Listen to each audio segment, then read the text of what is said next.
നമസ്തേ. ജനം ഡിബേറ്റിലേക്ക് എല്ലാ പ്രിയപ്പെട്ട പ്രേക്ഷകർക്കും സ്വാഗതം. കേരളത്തിൽ IS റിക്രൂട്ട്മെന്റ് വ്യാപകമെന്ന് CPM സംസ്ഥാന കമ്മിറ്റി അംഗം P. ജയരാജൻ. കേരളത്തിലെ ചെറുപ്പക്കാർ പൊളിറ്റിക്കൽ ഇസ്ലാമിലേക്ക് വഴിതെറ്റി, ജമാഅത്തെ ഇസ്ലാമിയും പോപ്പുലർ ഫ്രണ്ടും മതരാഷ്ട്രവാദികളെന്നും P. ജയരാജൻ. കണ്ണൂരിലെ ഒരു പ്രാദേശിക ദൃശ്യ മാധ്യമത്തിന് നൽകിയ അഭിമുഖത്തിലാണ് P. ജയരാജന്റെ ഇത്തരത്തിലുള്ള ഒരു പ്രതികരണം ഉണ്ടായിരിക്കുന്നത്. ജനം ഡിബേറ്റ് പരിശോധിക്കുകയാണ്. P. ജയരാജന്റെ പരാമർശം പുതിയ അടവ് നയമോ, വാക്കുകളിൽ ആത്മാർത്ഥതയോ, അതോ വിഭാഗീയതയിൽ തെളിയുന്ന ഭീകരവാദമോ? ഇന്ന് ഈ ചർച്ചയിൽ നമ്മോടൊപ്പം പങ്കെടുക്കുന്നവർ BJPയുടെ പ്രതിനിധിയായി അഡ്വക്കേറ്റ് VP ശ്രീ പത്മനാഭൻ, ഇടത് നിരീക്ഷകൻ doctor B. Jayaraj, retired SP Zacharia George IPS എന്നിവരാണ്. അതിഥികൾക്കും പ്രേക്ഷകർക്കും ഒരിക്കൽ കൂടി സ്വാഗതം. ചർച്ചയിലേക്ക് കടക്കുന്നതിന് മുൻപ് P. ജയരാജന്റെ വാക്കുകൾ കേൾക്കാം. ISലേക്ക് റിക്രൂട്ട് ചെയ്യുന്ന സംഭവങ്ങൾ ഉണ്ടായിട്ടുണ്ട്. അതുപോലെ തന്നെ കാശ്മീരിലെ കുപ്വാരയിൽ കണ്ണൂരിൽ നിന്നുള്ള 4 ചെറുപ്പക്കാർ പോയി ഏറ്റുമുട്ടി കൊല ചെയ്യപ്പെട്ടല്ലോ. അതാണ്. അപ്പോൾ അത് ഇന്ത്യൻ സൈന്യവുമായിട്ട് ഏറ്റുമുട്ടിയിട്ടാണ് കൊല ചെയ്യപ്പെടുന്നത്. അപ്പോൾ ഇവിടെ നിൽക്കുന്ന മതനിരപേക്ഷ ചട്ടക്കൂടിനകത്ത് ജീവിക്കാൻ പറ്റില്ല, മതരാഷ്ട്രത്തിൽ മാത്രമേ തങ്ങൾക്ക് ജീവിക്കാൻ പറ്റൂ എന്നുള്ള അപകടകരമായിട്ട് സന്ദേശത്തിന് സ്വാധീനിക്കപ്പെട്ടവരാണ് ഈ പറയുന്ന വഴിതെറ്റിയവർ. റിക്രൂട്ട്മെൻറ്റ് നടന്നല്ലോ, റിക്രൂട്ട്മെൻറ്റ് നടന്നിട്ടുണ്ട്. പക്ഷേ അപൂർവം ചിലരാണ്. പക്ഷേ അത് നമ്മൾ ഗൗരവമായി കാണണം എന്നതാണ് എൻ്റെ നിലപാട്. അതേസമയം ഇതിൽ നിന്ന് വ്യത്യസ്തമാണ് ഈ മുസ്ലിം രാഷ്ട്രീയം. ഇതാണ് മുസ്ലിം രാഷ്ട്രീയവും രാഷ്ട്രീയ ഇസ്ലാമും തമ്മിൽ വ്യത്യാസമുണ്ട്. അപ്പോൾ മുസ്ലിം രാഷ്ട്രീയം അത് നേതാക്കന്മാരുടെ അധികാര താല്പര്യങ്ങൾ ഇതൊക്കെ അവരെ സ്വാധീനിക്കുന്നുണ്ട്. ഈ സലഫിസത്തിൻ്റെ ഭാഗമായി ആശയതലം സൃഷ്ടിക്കപ്പെടുന്നുണ്ട്. അതിൻ്റെ ഭാഗമായിട്ട് മതരാഷ്ട്രവാദികളായിട്ടുള്ള ജമാഅത്തെ ഇസ്ലാമി ഉണ്ട്, പോപ്പുലർ ഫ്രണ്ട് ഉണ്ട്. ഇവയൊക്കെ സൃഷ്ടിക്കുന്ന അപകടകരമായിട്ടുള്ള ആശയങ്ങളുണ്ട്. ചർച്ചയിലേക്ക് ശ്രീ പത്മനാഭൻ.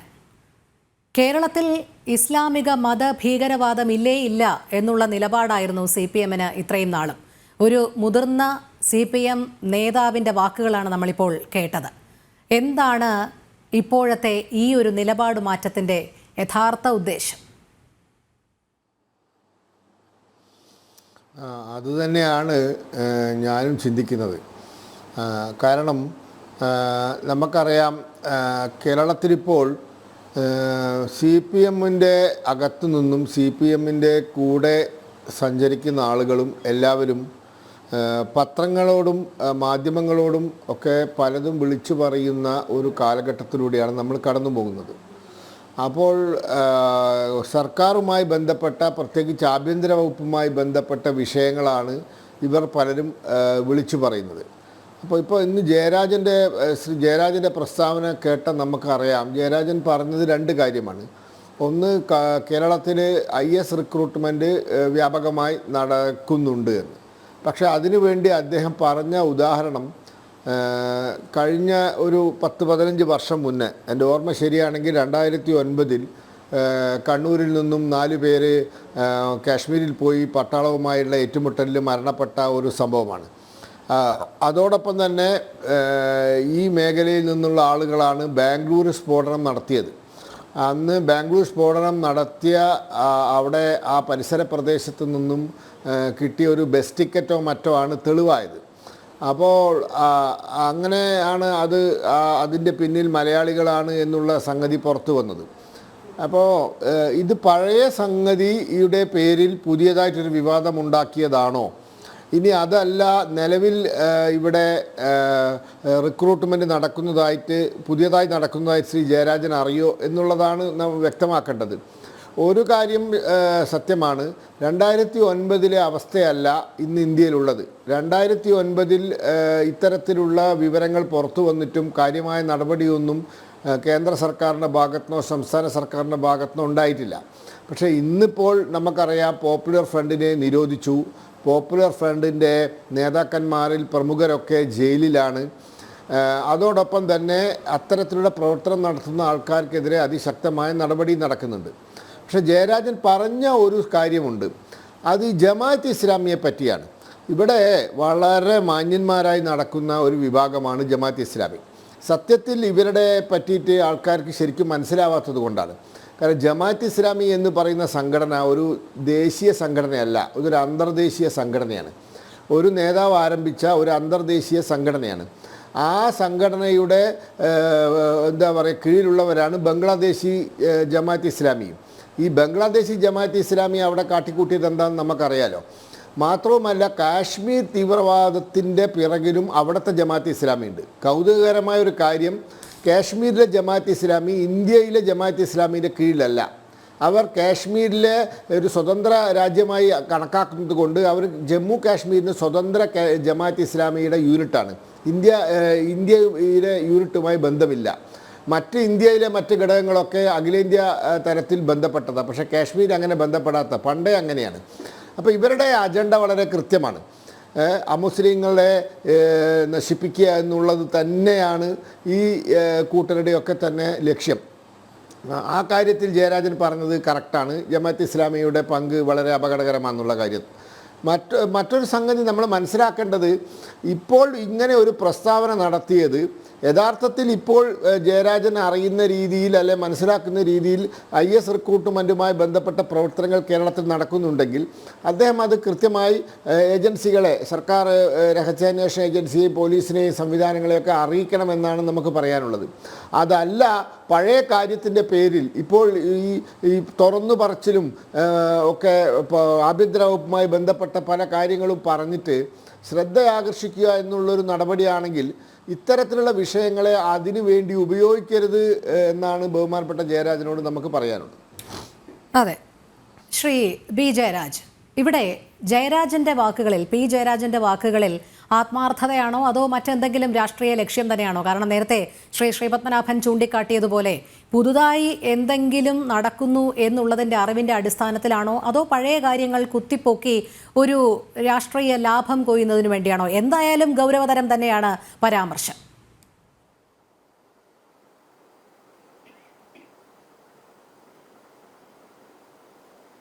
ശ്രീ ജയരാജ്, ഇതിനകത്തുള്ളൊരു പ്രധാനപ്പെട്ട വിഷയം, ഈ പി ജയരാജൻ ഇന്റർവ്യൂ കൊടുത്തിരിക്കുന്നത് ഏത് ദിവസമാണെന്നോ ഏത് ചാനലിനകത്താണെന്നോ വ്യക്തമല്ല. ഒന്നാമത്തെ കാര്യം. രണ്ടാമത്തെ കാര്യം, അദ്ദേഹം പരാമർശിച്ച കൂട്ടത്തിൽ കുപ്വാരയിലെ കാര്യങ്ങളും പരാമർശിച്ചിട്ടുണ്ട്. എന്തായാലും CPM-ന് ഒരു നയമുണ്ട്. CPM-ന്റെ നയം എന്ന് പറയുന്നത് ഭൂരിപക്ഷ വർഗീയതയും ന്യൂനപക്ഷ വർഗീയതയും ഒരേപോലെ എതിർക്കുക എന്നുള്ളതാണ്. ഒരിക്കലും RSS-ന്റെയോ ജമാഅത്ത് ഇസ്ലാമിയുടെയോ പോപ്പുലർ ഫ്രണ്ടിന്റെയോ SDPI-യുടെയോ ഒന്നും വോട്ട് വേണ്ട എന്നൊരു തീരുമാനം എടുത്തൊരു പാർട്ടി തന്നെയാണ് CPIM. ഒരിക്കൽ പോലും ഒളിഞ്ഞോ തെളിഞ്ഞോ അവരുമായിട്ട് ഒരു തരത്തിലുള്ള ബന്ധവും സ്ഥാപിച്ചിട്ടില്ല എന്നുള്ളത് വാസ്തവമാണ്, ജനങ്ങളുടെ മുന്നിൽ അറിയാവുന്ന കാര്യമാണ്. പിന്നെ ഇതിന്റെ പേരിൽ റാഡിക്കൽ ഇസ്ലാം കേരളത്തിലെ ആക്ഷൻ തുടങ്ങി, കേരളത്തിലുള്ള ഇന്ത്യയിൽ മുഴുവൻ പ്രവർത്തനം തുടങ്ങിയിട്ട് കുറെ അധികം നാളുകളായി. അത് പിന്നീട് പല പല സംഘടനകളായി പേര് മാറുന്നു എന്നുള്ളതാണ്. ഇപ്പം ഈ ഇന്റർനാഷണലി ISIS ഉണ്ടാകുന്നതിന് മുമ്പിലെ താലിബാൻ ഉണ്ടായിരുന്നു. അതിനു മുമ്പ് പല പല രീതിയിലുള്ള സംഘടനകളുണ്ട്. ആ സംഘടനകളെല്ലാം തന്നെ ഈ ഭീകരവാദം ഭയങ്കരമായിട്ട് പ്രോത്സാഹിപ്പിക്കുന്ന സംഘടനകളാണ്. ജമാഅത്ത് ഇസ്ലാമി ഹിന്ദുവായിട്ട് പ്രത്യക്ഷത്തിൽ ബന്ധമൊന്നുമില്ലെങ്കിലും സെൻട്രലൈസ്ഡ് ആയിട്ടുള്ള ഒരു, ഇപ്പൊ ഇന്ത്യയിലെ പ്രത്യേക സാഹചര്യങ്ങൾ അനുസരിച്ച് അവരൊരു അണ്ടർലൈങ് കറണ്ട് ആയിട്ട് സ്ലോലി ആയിട്ട് അവരുടെ പ്രസിദ്ധീകരണങ്ങളൊക്കെ എടുത്ത് വായിച്ചു നോക്കിക്കഴിഞ്ഞാൽ വളരെ സെക്യുലർ ആയിട്ടുള്ള വളരെ താത്വികമായിട്ടുള്ള കാര്യങ്ങൾ പറയുകയും അതിനോടൊപ്പം തന്നെ ഒരു അണ്ടർലൈങ് സാധനം എന്ന് പറയുന്നത് കടുത്ത വർഗീയത തന്നെയാണെന്ന് മനസ്സിലാക്കാൻ വളരെ സൂക്ഷിച്ചെന്ന് നമ്മൾ നോക്കിയാൽ മാത്രം മതി. അതിനകത്തൂടെ ഒളിച്ചു കടത്താൻ ശ്രമിക്കുന്നത്, ഇവരുടെ വാദങ്ങളിലൂടെ ഒളിച്ചു കടത്താൻ ശ്രമിക്കുന്നത് റാഡിക്കൽ ഇസ്ലാമിന്റെ വാദം തന്നെയാണെന്ന് എല്ലാവർക്കും അറിയാം. അത് ചാനൽ വഴിയാണെങ്കിലും ശരി, അവരുടെ പ്രസിദ്ധീകരണങ്ങൾ തന്നെ ആണെങ്കിലും ശരി, അവരുടെ കൊണ്ടുവരുന്ന ചർച്ചകളാണെങ്കിലും ശരി, ആ ഒരു രീതിയിലേക്കാണ് നമ്മൾക്ക് കാണാൻ പറ്റുന്നതാണ്. പ്രത്യേകിച്ച് നമുക്ക് വേറെ ഒന്നിന്റെ ആവശ്യമില്ല, കൃത്യമായിട്ട് അത് വ്യക്തമാണ്. അപ്പം ജമാഅത്തെ ഇസ്ലാമി, SDPI, PFI ഇപ്പം നിരോധിച്ചു. എന്നാൽ നിരോധിച്ചാൽ വേറെ എന്തെങ്കിലും ഒരു പേരിലായിരിക്കും അത്തരം സംഘടനകളുടെ പ്രവർത്തനങ്ങൾ. ഇപ്പം നേരത്തെ ശ്രീ പത്മനാഭൻ പറഞ്ഞതുപോലെ ജമാഅത്തെ ഇസ്ലാമി ഹിന്ദ് ഇവിടുത്തെ നമ്മുടെ ബംഗ്ലാദേശിൽ എങ്ങനെയാണ് ജമാഅത്തെ ഇസ്ലാമി ഹിന്ദ് അവിടുത്തെ ഒരു തെരഞ്ഞെടുക്കപ്പെട്ട ഒരു ജനാധിപത്യ സർക്കാരിനെ അട്ടിമറിച്ചുകൊണ്ട് അധികാരത്തിൽ വരുന്നതെന്ന് എല്ലാവരും സമീപകാലത്തുള്ള വാർത്തകൾ കണ്ടു കഴിഞ്ഞാൽ നമുക്ക് മനസ്സിലാവും എന്തെല്ലാം രീതിയിലുള്ള അക്രമങ്ങളാണ് അവർ നടത്തിയത് എന്തെല്ലാം ന്യൂനപക്ഷങ്ങൾക്കെതിരെ എന്തെല്ലാം ജയരാജ്, ഇവിടെ ജമാഅത്തെ ഇസ്ലാമിയും SDPIയും പോപ്പുലർ ഫ്രണ്ടിന്റെയും ഒക്കെ പ്രവർത്തനങ്ങൾ നമുക്കറിയാം, എല്ലാവർക്കും അറിയാവുന്ന കാര്യങ്ങൾ തന്നെയാണ്. പക്ഷേ പി ജയരാജന്റെ ഈ പരാമർശമാണ് മതരാഷ്ട്രവാദികൾ IS റിക്രൂട്ട്മെന്റ് വലിയ രീതിയിൽ തന്നെ വ്യാപകമായ രീതിയിൽ അദ്ദേഹം പ്രയോഗിച്ചത് വ്യാപകമായി തന്നെ കേരളത്തിൽ നടക്കുന്നുണ്ട്. 4 പേർ കശ്മീരിലെ കുപ്വാരയിൽ കൊല്ലപ്പെട്ടത് കണ്ണൂരുകാരായിരുന്നു. അങ്ങേയറ്റം ഗൗരവതരമാണ്. തന്റെ വരാനിരിക്കുന്ന പുസ്തകത്തിൽ ഇനിയും കൂടുതൽ പരാമർശങ്ങൾ ഇതുമായി ബന്ധപ്പെട്ട് ഉണ്ടാകുമെന്നുള്ളതാണ്. ഇവിടെ ജമാഅത്തെ ഇസ്ലാമിയുടെയും SDPIയുടെയും പോപ്പുലർ ഫ്രണ്ടിന്റെയും പ്രവർത്തനങ്ങൾക്കുപരി ഇത്രയും നാൾ ഇത് മറച്ചുവെച്ച CPMന്റെ നിലപാടാണ്. പി ജയരാജന്റെ വാക്കുകളിലൂടെ അത് പുറത്തു വരുമ്പോൾ ഇത് CPM നിലപാടാണോ അതോ പി ജയരാജൻ എന്തെങ്കിലും രാഷ്ട്രീയ ലക്ഷ്യം നേടുന്നതിനു വേണ്ടി, പ്രത്യേകിച്ച് നമുക്കറിയാം പി ജയരാജന്റെ രാഷ്ട്രീയ പശ്ചാത്തലം ഏറെ അടിച്ചമർത്തപ്പെട്ട ഒരു നേതാവാണ്. ഇപ്പോൾ ചില രാഷ്ട്രീയ സാഹചര്യങ്ങളൊക്കെ PV അൻവറിന്റെ സാന്നിധ്യത്തിൽ ഉടലെടുത്തിട്ടുമുണ്ട്. അതുകൊണ്ടാണ് നോക്കിക്കാണേണ്ടത് ഈ പരാമർശം ഈ സമയത്ത് നൽകിയത് എന്തിന്റെ അടിസ്ഥാനത്തിലെന്നുള്ളത്.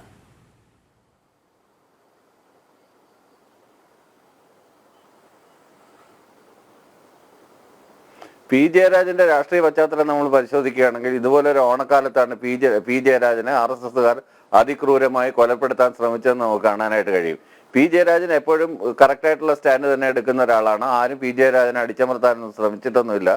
പിന്നെ രണ്ടാമത്തെ കാര്യം എന്ന് പറയുന്നത് ഇത് തന്നെയാണ് CPMന്റെ നയം തന്നെയാണ് പി ജയരാജൻ പറഞ്ഞത്. ഇതിനകത്ത് വ്യത്യാസമൊന്നുമില്ല. വർഷങ്ങളായിട്ട് CPM പറഞ്ഞുകൊണ്ടിരിക്കുന്ന ഇത് തന്നെയാണ്. ഇവിടെ നടന്നിട്ടുണ്ട് 3-4 കേസസ് ആണ് അദ്ദേഹം എടുത്ത് പറയുന്നത്. 4 കേസസ് ആണ് ഇങ്ങനെ നടന്നിട്ടുള്ളത്. അല്ലാതെ ഈ പറഞ്ഞ കണക്കോലെ നമ്മൾ നേരത്തെ ഒരു കേരള ഒരു സിനിമ ഉണ്ടായിരുന്നല്ലോ, ആ സിനിമയിൽ പറയുന്നത് കണക്കോലെ വ്യാപകമായ ഈ 32,000 പിന്നീട് 320 പിന്നെ 32 പിന്നെ 4 എന്നൊക്കെ പറയുന്ന കണക്കുള്ള കണക്കുകളാണ്. പക്ഷേ അവിടെയാണ് വിഷയം. താങ്കൾ പറഞ്ഞു ഇത് CPM നിലപാട് തന്നെയാണ് എന്നുള്ളത്. അപ്പോൾ അല്പം കൂടി മുന്നോട്ട് പോകണം. ഇപ്പോൾ പറഞ്ഞതുപോലെയുള്ള ഈ കേരള സ്റ്റോറി ഇതല്ല യഥാർത്ഥ കേരള സ്റ്റോറി എന്ന് പറഞ്ഞത് മുഖ്യമന്ത്രി പിണറായി വിജയനാണ്. CAA വിരുദ്ധ പ്രക്ഷോഭത്തിന് എല്ലാ ഒത്താശയും ചെയ്തു കൊടുത്തത്. പോപ്പുലർ ഫ്രണ്ട് നിരോധിച്ചതിന് ശേഷവും അതിൻ്റെ പല ഓഫീസുകളും റെയ്ഡ് നടത്തുന്നതിൽ അടക്കം വരുത്തിയ കാലതാമസം, ആദ്യത്തെ റെയ്ഡിന് മുൻപ് പോലീസ് ഉദ്യോഗസ്ഥരിൽ നിന്ന് പല പോപ്പുലർ ഫ്രണ്ട് നേതാക്കളുടെ വീടുകളിലേക്കും ചോർന്ന സംഭവം, ഇതൊക്കെ പരിഗണിച്ചു നോക്കുമ്പോഴാണ് CPM നിലപാട് ഇത് തന്നെ ആയിരുന്നോ എന്നുള്ള ചോദ്യം വരുന്നത്. താങ്കളിലേക്ക് എത്താം. ശ്രീ പത്മനാഭൻ, അതുതന്നെയാണ്, ഇതാണോ CPM നിലപാട്? അങ്ങനെയാണെങ്കിൽ അവർ ഇത്രയും നാൾ വച്ചു പുലർത്തിയത് എന്താണ്? തുടർന്ന് ഇനി ഇത് പി ജയരാജന്റെ വാക്കുകളിലൂടെ ഇനി അത് ഏറ്റുപറയാൻ അല്ലെങ്കിൽ ഏറ്റെടുക്കാൻ തയ്യാറാകുമോ CPMലെ മറ്റ് നേതാക്കൾ? അല്ല, ഈ കാര്യത്തിലൊന്നും കോൺഗ്രസിനും കമ്മ്യൂണിസ്റ്റ് പാർട്ടിക്കൊന്നും വലിയ ആത്മാർത്ഥതയൊന്നും ഉണ്ടായിട്ടില്ല. ഉണ്ടായിരുന്നെങ്കിൽ കേരളത്തിൽ നിന്നും IS റിക്രൂട്ട്മെൻറ്റ് നടന്നിട്ട് ഇവിടെ എന്ത് നടപടിയാണ് ഉണ്ടായത്? ഇവിടെ നമുക്ക് ഓർമ്മയില്ലേ, കനകമലയിൽ നമ്മുടെ ഇവിടെ കണ്ണൂർ കൂത്തുപറമ്പിനടുത്ത് അവിടെ ഈ തീവ്രവാദ സംഘടനകളുടെ യോഗം നടന്നുകൊണ്ടിരിക്കെ അവിടെ NIA വന്നിട്ടാണ് അറസ്റ്റ് ചെയ്ത് കൊണ്ടുപോകുന്നത്. അത് ലോക്കൽ പോലീസ് അറിഞ്ഞിട്ടില്ല അവിടെ ഈ യോഗം നടക്കുന്നത്. അവരെ പിടിച്ചുകൊണ്ട് പോകുന്നത് NIA ആണ്. വേറൊരു സംഭവം ഞാൻ പറയാം. വാഗമൺ സിമി ക്യാമ്പ് നടന്ന വിവരം കേരള പോലീസ് അറിയുന്നത്, അന്ന് UDF ഭരിക്കുന്നത്, അറിയുന്നത് ഗുജറാത്തിലെ അഹമ്മദാബാദിൽ നടന്ന സ്ഫോടനത്തിന് ശേഷമാണ്. വാഗമൺസിലൊരു സിമി ക്യാമ്പ് നടന്നു എന്നുള്ള വിവരം കേരളത്തിലെ പോലീസ് സംവിധാനങ്ങളൊക്കെ അറിയുന്നത്. ഈ 2 സർക്കാരുകളും വളരെ മൃദുവായ സമീപനമാണ്. അവർക്ക് അറിയാഞ്ഞിട്ടൊന്നുമല്ല, ഇതൊക്കെ നടക്കുന്നുണ്ട് എന്ന് അവർക്കൊക്കെ അറിയാമായിരുന്നു.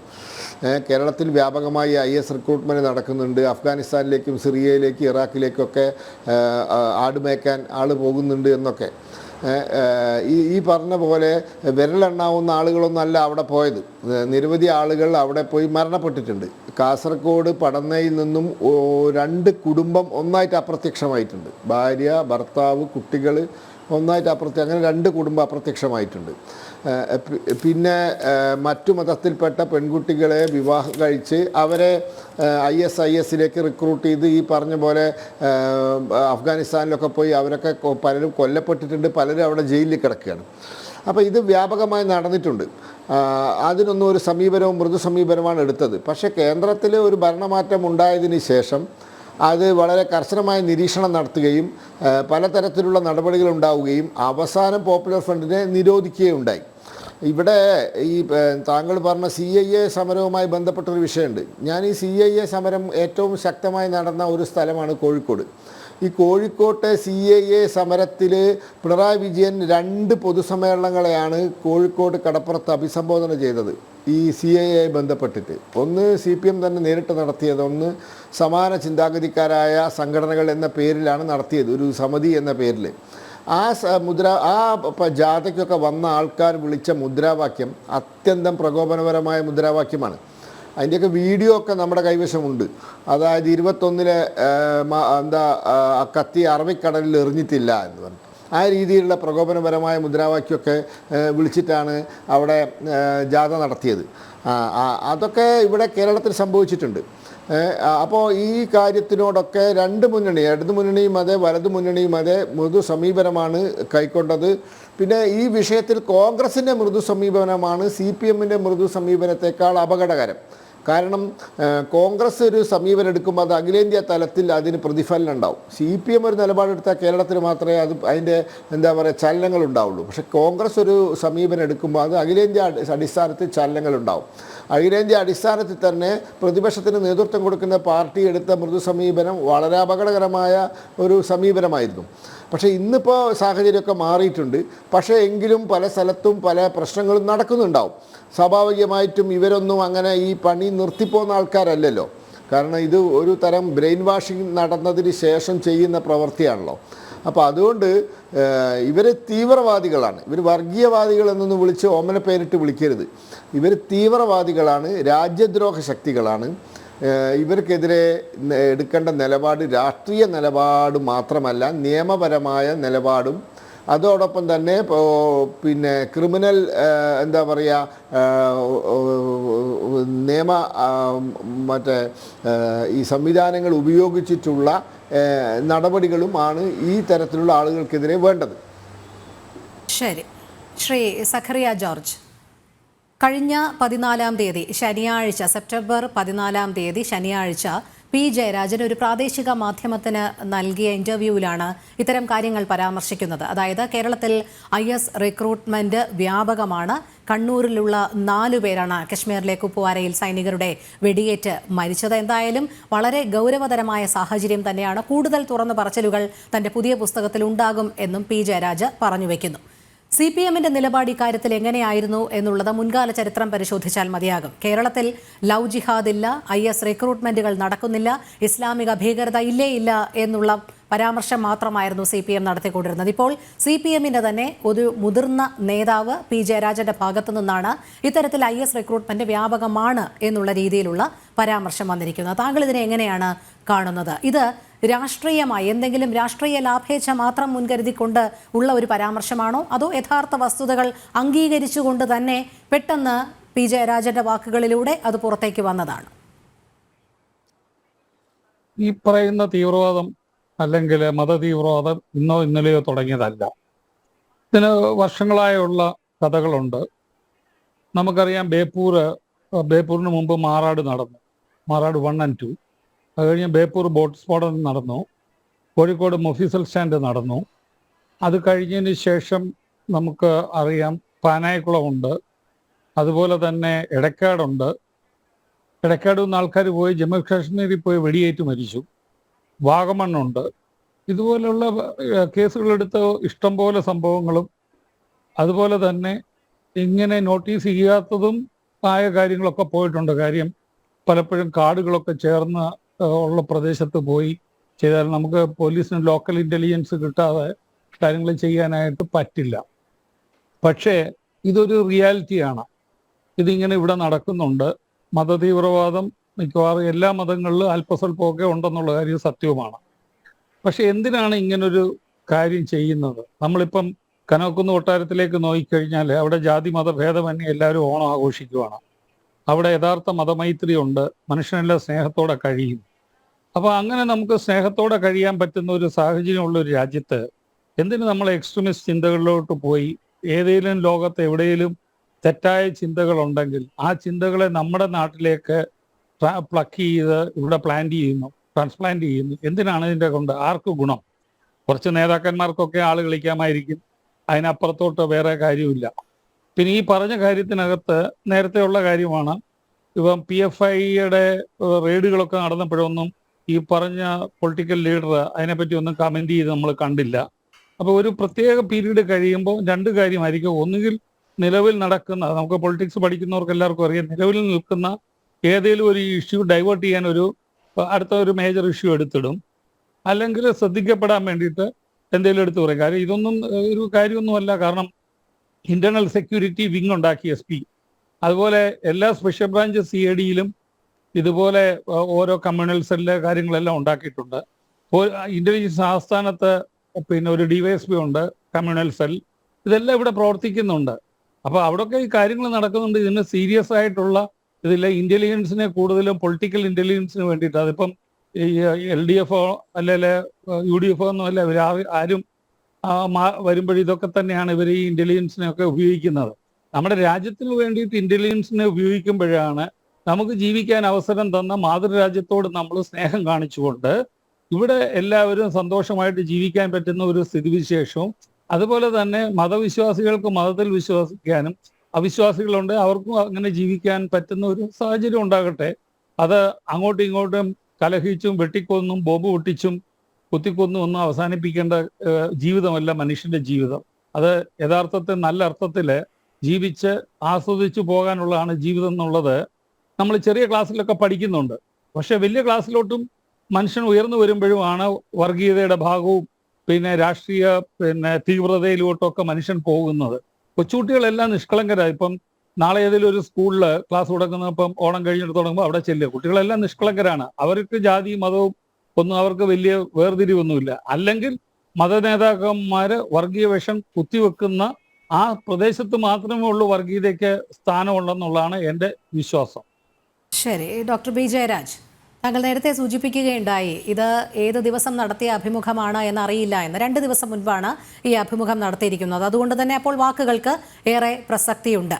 പുതുതായി വളച്ചൊടിച്ചവയല്ല, P. ജയരാജന്റെ നിരീക്ഷണത്തിന്റെ അടിസ്ഥാനത്തിലാണ് അദ്ദേഹം ഇത് പറഞ്ഞിരിക്കുന്നത്. അതുമാത്രമല്ല, ഇനിയും തുറന്നു പറച്ചിലുകൾ ഇനി വരാനിരിക്കുന്ന പുസ്തകത്തിൽ ഉണ്ടാകുമെന്നും കൂട്ടിച്ചേർത്ത് വയ്ക്കുന്നുണ്ട്. അതായത് ഇതുവരെ ഉണ്ടായിരുന്ന സർക്കാരിൻ്റെ നിലപാടുകൾ, CPMന്റെ നിലപാടുകൾക്കൊക്കെ ഘടകവിരുദ്ധമായി തന്നെയാണ് തൻ്റെ അഭിപ്രായം.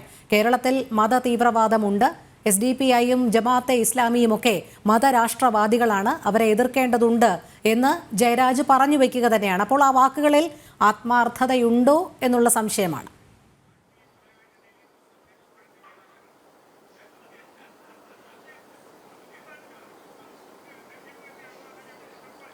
ഇതിനകത്ത് പ്രധാനമായിട്ട് നമ്മൾ നോക്കേണ്ടത് എന്താ വെച്ചാൽ ഇതേ ലൈൻ തന്നെയാണ് CPM വർഷങ്ങളായിട്ട് പറഞ്ഞുകൊണ്ടിരിക്കുന്നത്. ഇതിനകത്ത് നിന്ന് അണുവിടെ വ്യത്യാസമില്ലാത്ത കാര്യം തന്നെയാണ്. ജയരാജൻ ഇവിടെ പുതിയതായിട്ടൊന്നും പറയുന്നില്ല, പഴയ സംഭവങ്ങൾ കോട്ട് ചെയ്ത് പറയുന്നു എന്നുള്ളതല്ലാതെ ഇതേ സമീപനം തന്നെയാണ് SDPI ആണെങ്കിലും ശരി, PFI ആണെങ്കിലും ശരി, ജമാഅത്ത് ഇസ്ലാമി ആണെങ്കിലും ശരി.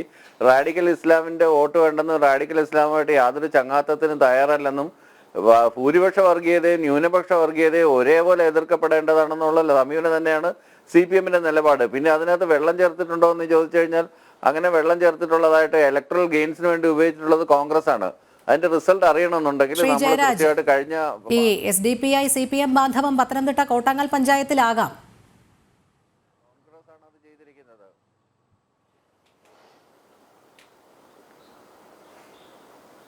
ഈ പഞ്ചായത്തില് ഈ പറഞ്ഞതുപോലെ ഈ ചെറിയ ചെറിയ നീക്കുപോക്കുകൾ അങ്ങോട്ടും ഇങ്ങോട്ടും ഒരു പ്രാദേശിക രാഷ്ട്രീയമാകുമ്പോഴത്തേക്കും അതിന് ഞാൻ ന്യായീകരിക്കൊന്നുമില്ല. പഞ്ചായത്ത് തലത്തിൽ പോലും 1% പോലും അംഗീകരിക്കാൻ പറ്റാത്തൊരു ബാന്ധവമാണ്. അങ്ങനെ ഉണ്ടെങ്കിൽ ഒരു ബാന്ധവം ഉണ്ടെന്നുണ്ടെങ്കിൽ തീർച്ചയായിട്ടും അത് പാർട്ടി പരിശോധിക്കുന്ന ഒരു വിഷയം തന്നെയാണ്, പരിശോധിക്കപ്പെടേണ്ട വിഷയം തന്നെയാണ് എന്നാണ് എൻ്റെ അഭിപ്രായം. അതിനി പഞ്ചായത്താണെങ്കിലും ശരി, വീട്ടിലാണെങ്കിലും ശരി, സഹോദരങ്ങളാണെങ്കിലും ശരി, ഇത്തരത്തിലുള്ള വർഗീയവാദികളുമായിട്ട് ടെററിസ്റ്റ് ഓർഗനൈസേഷൻസുമായിട്ട് യാതൊരു രീതിയിലുള്ള ജോയിന്റ് ട്രക്കും അനുവദനീയമല്ല എന്ന് തന്നെയാണ് പാർട്ടി കോൺഗ്രസ് പറഞ്ഞു വെച്ചിരിക്കുന്നത്. സംസ്ഥാന കമ്മിറ്റിയും അത് തന്നെ അംഗീകരിച്ച രേഖ തന്നെയാണ്. അതുകൊണ്ട് തന്നെ ആ രീതിയിൽ തന്നെയാണ്. പിന്നെ പ്രാദേശികമായിട്ട് ഏതെങ്കിലും നേതാക്കന്മാർ നീക്കുപോക്കുകൾ ഉണ്ടായിട്ടുണ്ടെങ്കിൽ അത് ചിലപ്പോൾ കോൺഗ്രസ് സപ്പോർട്ടോട് കൂടി, പിന്നെ ഇടതുപക്ഷം ഭരിക്കുന്ന സ്ഥലങ്ങളുണ്ട്, RSSന്റെ സപ്പോർട്ടോട് കൂടി അല്ലെങ്കിൽ BJPയുടെ സപ്പോർട്ടോട് കൂടി ഇടതുപക്ഷം ഭരിക്കുന്ന സ്ഥലങ്ങളുണ്ട്. അതുപോലെ അങ്ങനെ ഒന്നോ രണ്ടോ സംഭവങ്ങൾ ഉണ്ടായിട്ടുണ്ടെങ്കിൽ അതുവരെ റെക്ടിഫൈ ചെയ്ത് പോകണമെന്ന് തന്നെയാണ് CPM-ന്റെ അല്ല നിലപാട്. അവിടെയും അതാണ് CPM-ന്റെ നിലപാട്. ഇത്രയും നാളും ഈ ജമാഅത്തെ ഇസ്ലാമിയെയും PFI-യെയും പറയുമ്പോൾ താരതമ്യം ചെയ്തുകൊണ്ടിരുന്നത് RSS ആണ്. ഇപ്പോൾ ജയരാജും അത് തന്നെയാണ് പറഞ്ഞു വെക്കുന്നത്. ആദ്യം താങ്കൾ പഞ്ചായത്ത് തലത്തിൽ എന്ന് പറഞ്ഞത് അല്പം ലഘൂകരിക്കാൻ ശ്രമം നടത്തിയെങ്കിലും അത് അപകടകരമാകുമെന്ന് താങ്കൾക്ക് തന്നെ ബോധ്യമായി. അതുകൊണ്ട് അത് ന്യായീകരിക്കത്തക്കതല്ല എന്ന് പറഞ്ഞു നിർത്തി. പിന്നീട് അതിനെ വളച്ചൊടിക്കാൻ ശ്രമിച്ചത് RSS-ഉമായും BJP-യുമായിട്ടുമൊക്കെ ബന്ധമുണ്ട് എന്നുള്ളത്. എവിടെയാണ് അത്തരത്തിലുള്ള ബന്ധം CPM ന്യായീകരിക്കുന്നത്?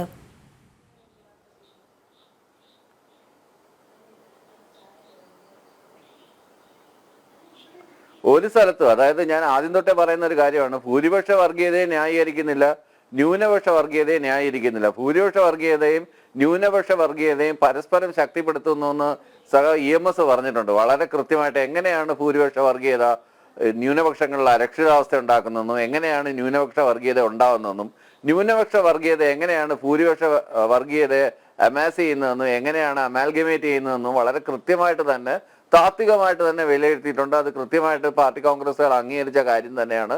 ആ അനുമാനത്തിനകത്തൊന്നും ഒരു ഇഞ്ച് പോലും communist party of India Marxist പിന്നോട്ട് പോയിട്ടില്ല എന്ന് തന്നെയാണ് എൻ്റെ വിശ്വാസം. ആ വിശ്വാസം അങ്ങനെയല്ല. പിന്നെ ഈ പറഞ്ഞതുപോലെ ഏതെങ്കിലും പ്രാദേശിക തലത്തിൽ ഉണ്ടാക്കിയിട്ടുണ്ടെങ്കിൽ അതുപോലും അനുവദനീയമല്ല. അത് പുനഃപരിശോധിക്കേണ്ടുന്ന കാര്യങ്ങളാണ്. അത് ഈ പറഞ്ഞത് ഞാൻ നേരത്തെ പഞ്ചായത്ത് തലത്തിൽ പോലും ഇത്തരത്തിലുള്ള ആളുകളെ, ഇത്തരത്തിലുള്ള ടെററിസ്റ്റ് ഓർഗനൈസേഷൻസുമായിട്ട് ഒരു ജോയിന്റ് ട്രക്കും അനുവദനീയമേ അല്ല. ശരി, പക്ഷേ PFI നിരോധന സമയത്ത് മുഖ്യമന്ത്രി ആഭ്യന്തര വകുപ്പിലൂടെ പോലീസിന് നൽകിയ സന്ദേശം എന്ന് പറയുന്നത് റെയ്ഡ് അടക്കമുള്ളവ നടത്താം, പക്ഷേ അതിന് സമയമെടുത്ത് സാവധാനം മതി. ഒരിക്കലും PFI പ്രവർത്തകർ വേട്ടയാടപ്പെടുകയാണ് എന്നുള്ള ചിന്ത വരരുത് എന്നുള്ളതാണ്. എന്തിനാണ് ഈ മൃദു സമീപനം എന്നുള്ളത് തന്നെയാണ് അന്നു മുതൽക്കേ കേരളം ചർച്ച ചെയ്തുകൊണ്ടിരുന്നത്. ശ്രീ VP ശ്രീ പത്മനാഭൻ, ഇവിടെ P ജയരാജന്റെ വാക്കുകളിലെ ഗൗരവം ഏവർക്കും മനസ്സിലാകുന്നതാണ്. കേരളത്തിൽ IS റിക്രൂട്ട്മെന്റ് വ്യാപകമാണ്, അതങ്ങേറ്റം ഗൗരവതരം എന്ന് തന്നെയാണ് അദ്ദേഹം പറഞ്ഞു വയ്ക്കുന്നത്. പക്ഷേ P ജയരാജൻ ഈ സന്ദർഭത്തിൽ അത് തുറന്നു പറയുന്നതിലെ രാഷ്ട്രീയമാണ് നമ്മൾ ചർച്ച ചെയ്യുന്നത്. കാരണം കഴിഞ്ഞ കുറച്ചു നാളുകളായി CPM-നുള്ളിൽ ഉയരുന്ന വിമത സ്വരങ്ങൾ ശ്രദ്ധിച്ചിരിക്കുമല്ലോ. കാരണം ബ്രാഞ്ച് കമ്മിറ്റികളിലടക്കം പിണറായി വിജയനെതിരെ സംസാരിക്കുന്ന ഒരു വിഭാഗം പുതുതായി രൂപം കൊണ്ടിട്ടുണ്ട്. അവർ വലിയ രീതിയിലുള്ള വിമർശനങ്ങൾ ഉന്നയിക്കുന്നുണ്ട്. പ്രീണന സ്വഭാവം വലിയ രീതിയിൽ തിരിച്ചടിയായി എന്നുള്ള ചില അഭിപ്രായങ്ങൾ വന്നിരുന്നു. ഇതൊക്കെ തന്നെ ചർച്ച ചെയ്യപ്പെട്ട സാഹചര്യത്തിൽ ഇത്തരമൊരു പരാമർശം തന്നിലൂടെ വന്നു കഴിഞ്ഞാൽ അത് ഇനി വരുന്ന തെരഞ്ഞെടുപ്പുകളിലടക്കം തനിക്ക് അനുകൂലമാകുന്ന ഒരു സാഹചര്യത്തിലേക്ക് കാര്യങ്ങൾ കൊണ്ടുചെന്ന് എത്തിക്കാം, ചിലരെയെങ്കിലും ഇതിലേക്ക് ആകർഷിക്കാം എന്നുള്ളൊരു മനോഭാവം P ജയരാജൻ വെച്ച് പുലർത്തുന്നുണ്ട്. അല്ല, അതിന് കൃത്യമായ ഒരു കാരണമുണ്ട്. 2024 ലോക്സഭാ തെരഞ്ഞെടുപ്പിൽ കേരളത്തിൽ, പ്രത്യേകിച്ച് തെക്കൻ കേരളത്തിൽ കണ്ട ഒരു ട്രെൻഡ് CPM-നെ പരമ്പരാഗതമായി ഒരു പിന്തുണച്ചിരുന്നവർ, CPM-നെ പിന്തുണച്ചിരുന്നവർ, അതായത് കേരളത്തിലെ ഹിന്ദു വിഭാഗത്തിൽപ്പെട്ട പിന്നാക്ക സമുദായക്കാർ, ആ വിഭാഗത്തിൻ്റെ ഇടയിൽ ഒരു മേജർ ഷിഫ്റ്റ് 2024 ലോക്സഭാ തെരഞ്ഞെടുപ്പിൽ കണ്ടിട്ടുണ്ട്. അത് നമുക്ക് പ്രത്യേകിച്ച് 2 നിയോജക മണ്ഡലങ്ങളിൽ അത് വളരെ പ്രകടമായിട്ട് നമുക്ക് കാണാൻ സാധിക്കും. ഒന്ന്, ആറ്റിങ്ങൽ മണ്ഡലത്തിൽ BJP-യുടെ സ്ഥാനാർത്ഥി ശ്രീ V മുരളീധരന് ലഭിച്ച 3,11,000 വോട്ട്. അത്രയേറെ വോട്ടിലേക്ക് ശ്രീ V മുരളീധരൻ എത്തിയ സമയത്ത് അവിടെ CPM-ന്റെ വളരെ ജനകീയനായ ഒരു സ്ഥാനാർത്ഥി പരാജയപ്പെടുന്ന കാഴ്ച നമ്മൾ കണ്ടു. അതുപോലെ തന്നെ ആലപ്പുഴ മണ്ഡലത്തിൽ BJP-യുടെ സ്ഥാനാർത്ഥി ശ്രീമതി ശോഭാ സുരേന്ദ്രന് ഏതാണ്ട് 3 ലക്ഷം വോട്ട്, അതായത് ഒരു 100-400 വോട്ടിൻ്റെ കുറവേ ഉള്ളൂ 3 ലക്ഷത്തിന്. അവിടെ എത്തിയ സമയത്ത് അവിടെയും CPM-ന് വലിയൊരു പരാജയം സംഭവിച്ചു. ആറ്റിങ്ങലിലും ആലപ്പുഴയിലുമൊക്കെ വോട്ട് എണ്ണുന്ന സമയത്ത് CPM-ന്റെ ശക്തി കേന്ദ്രങ്ങളിൽ BJP 100 അല്ലെങ്കിൽ 150 വോട്ട് വരെ പ്രതീക്ഷിച്ച സ്ഥലങ്ങളിൽ 250, 300, 350 വോട്ടാണ് ലഭിച്ചത്. ഈ ബൂത്തുകളിലൊക്കെ ഏതാണ്ട് തുല്യമായ രീതിയിൽ ഇടതുപക്ഷത്തിനും വലതുപക്ഷത്തിനും BJP-ക്ക് വോട്ട് കിട്ടുന്ന ഒരു സാഹചര്യമുണ്ടായി. അതിൻ്റെ ഫലമായി CPM-ന് വിചാരിച്ച വോട്ട് കിട്ടാതാവുകയും പരാജയം സംഭവിക്കുകയും ചെയ്തു. മാത്രമല്ല CPM നഷ്ടപ്പെട്ട വോട്ടുകൾ UDFിലേക്കല്ല പോയത് BJPയിലേക്കാണ്. ഇത് ഈ 2 മണ്ഡലങ്ങളിൽ വ്യാപകമായി പോയി. മറ്റു പല മണ്ഡലങ്ങളിലും ഇത് സംഭവിച്ചിട്ടുണ്ട്. അപ്പോൾ ഇത് CPMൻ്റെ ഉള്ളിൽ ഒരു ചർച്ചയാണ്. കാരണം പരമ്പരാഗത പിന്നാക്ക സമുദായ വോട്ടുകൾ CPMന് നഷ്ടപ്പെട്ടുകൊണ്ടിരിക്കുകയാണ് എന്ന് ഒരു വിഭാഗം ചിന്തിക്കുന്നുണ്ട്. അതിന് കാരണം കഴിഞ്ഞ കുറച്ച് കാലമായി CPM മുസ്ലിം വോട്ടുകൾ ടാർഗറ്റ് ചെയ്തുകൊണ്ട് കേരളത്തിൽ നടത്തുന്ന ചില രാഷ്ട്രീയ നീക്കങ്ങൾ പാർട്ടിക്കുള്ളിൽ തന്നെ അഭിപ്രായ വ്യത്യാസം ഉണ്ടാക്കിയിട്ടുണ്ട് എന്നൊരു വിഭാഗം ആളുകൾ ചിന്തിക്കുന്നുണ്ട്. അപ്പോൾ അവരുടെ ഒരു വോയിസ് ആയിട്ട് ജയരാജൻ മാറിയതാണോ എന്നും സംശയിക്കേണ്ടിയിരിക്കുന്നു. കാരണം ഈ നയം അത് പിണറായി വിജയൻ്റെയും പാർട്ടിയുടെ ഔദ്യോഗികമായ ഒരു നയമായി മാറിയതിനെ എതിർക്കുന്ന ആളുകളുടെ വക്താവായി ഇങ്ങനെ ഒരു മുസ്ലിം വോട്ടിനു വേണ്ടി പരമ്പരാഗത ഹിന്ദു പിന്നാക്ക വിഭാഗത്തിൽപ്പെട്ട വോട്ടുകൾ നഷ്ടപ്പെടുത്തേണ്ട ആവശ്യമില്ല എന്ന ഒരു ലൈനിൻ്റെ ആളായി ശ്രീ ജയരാജൻ മാറുകയാണ് എന്ന് സംശയിക്കേണ്ടിയിരിക്കുന്നു. അപ്പോൾ അതാണ് ഈ പ്രസ്താവനയുടെ മറ്റൊരു കാരണം എന്നാണ് ഞാൻ മനസ്സിലാക്കുന്നത്. അല്ലെങ്കിൽ ഇപ്പോൾ 15 വർഷം മുമ്പ് നടന്ന സംഭവത്തിൽ ഇപ്പോൾ ഒരു വിഷയമാക്കിയിട്ട് അതിപ്പോൾ അല്ലെങ്കിൽ പിന്നെ ഇപ്പോൾ നടക്കുന്നതാണെങ്കിൽ അദ്ദേഹം പറയണം, ഇപ്പോൾ ഇന്ന സ്ഥലത്ത് നടക്കുന്നുണ്ട്, അത് ഞാൻ നിയമപരമായി അറിയിക്കേണ്ടവരെ അറിയിച്ചിട്ടുണ്ട് എന്ന്. അങ്ങനെയൊന്നും അവിടെ പറഞ്ഞിട്ടില്ല. അദ്ദേഹം പറഞ്ഞ ഉദാഹരണങ്ങളൊക്കെ ഏതാണ്ട് 15 വർഷം മുന്നേ നടന്ന കാര്യമാണ്. അപ്പോൾ അതിപ്പോൾ എടുത്തിട്ടത് CPMനുള്ള ഈ പുതിയ ഈ കാഴ്ചപ്പാടിൻ്റെ ആളായി താൻ അതിൻ്റെ ഒരു വക്താവാണ് എന്ന് ബോധ്യപ്പെടുത്താൻ വേണ്ടി ആവാം എന്നാണ് ഞാൻ സംശയിക്കുന്നത്. അതെ, അതായത് ഇപ്പോൾ പല നേതാക്കളും ഇത്തരത്തിൽ ഒരു സ്വയം ആകർഷകമായി പല പ്രസ്താവനകളും നടത്തിക്കൊണ്ട് പൊതുസമൂഹത്തിലേക്ക് വന്ന് തങ്ങളിലേക്ക് പലരെയും ആകർഷിക്കാനുള്ള ഒരു നീക്കം നടത്തുന്നു എന്ന് തന്നെയാണ് ശ്രീ B. ജയരാജ്. അത്തരത്തിലുള്ളൊരു നീക്കം തന്നെയാണോ ഇപ്പോൾ P. ജയരാജൻ്റെ ഭാഗത്തു നിന്നും ഉണ്ടായത്?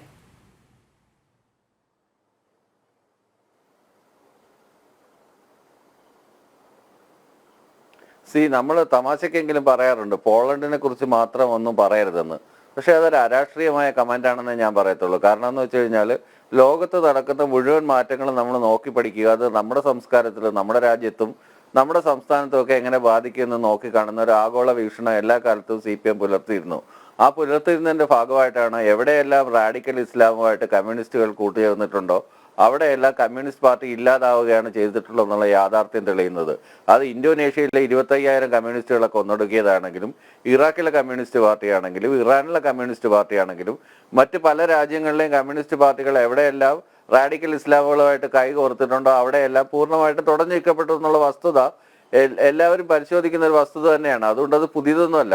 അതുകൊണ്ട് റാഡിക്കൽ ഇസ്ലാമുമായിട്ട് യാതൊരു രീതിയിലുള്ള ഒരു ടൈഅപ്പും കേരളത്തിലും നല്ല ഇന്ത്യയിലെ ഒരു സംസ്ഥാനത്തിലും CPM എടുക്കില്ല എന്നുള്ളത് കൃത്യമായിട്ടുള്ള ഒരു വിലയിരുത്തൽ തന്നെയാണ്, കൃത്യമായിട്ടുള്ള ഒരു അവലോകനം തന്നെയാണ്. അതിനകത്ത് ഈ P. ജയരാജൻ ഇപ്പൊ പറഞ്ഞത് P. ജയരാജൻ ഇപ്പം സെന്റർ ഓഫ് അറ്റൻഷൻ ആവേണ്ടുന്ന കാര്യമൊന്നുമില്ല. P. ജയരാജൻ അങ്ങനെ ഒരു നേതാവല്ല. P. ജയരാജന്റെ ഒരു ക്രെഡിബിലിറ്റി നമ്മൾ നോക്കുകയാണെങ്കിൽ, അല്ലെങ്കിൽ അങ്ങയുടെ ഒരു ട്രാക്ക് റെക്കോർഡ് എടുത്ത് പരിശോധിക്കുകയാണെങ്കിൽ വളരെ കൃത്യമായിട്ട് മനസ്സിലാവും.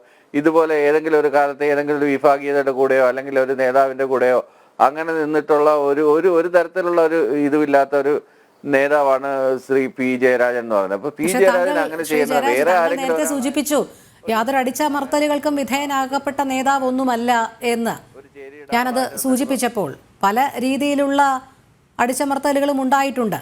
ഏതൊക്കെ രീതിയിൽ അദ്ദേഹം ഉയർന്നു വരാൻ കണ്ണൂരിൽ ശ്രമിച്ചോ അവിടെ എല്ലാം തടയിടുന്ന നീക്കം എതിർഭാഗത്തു നിന്നും ഉണ്ടായിട്ടുണ്ട്.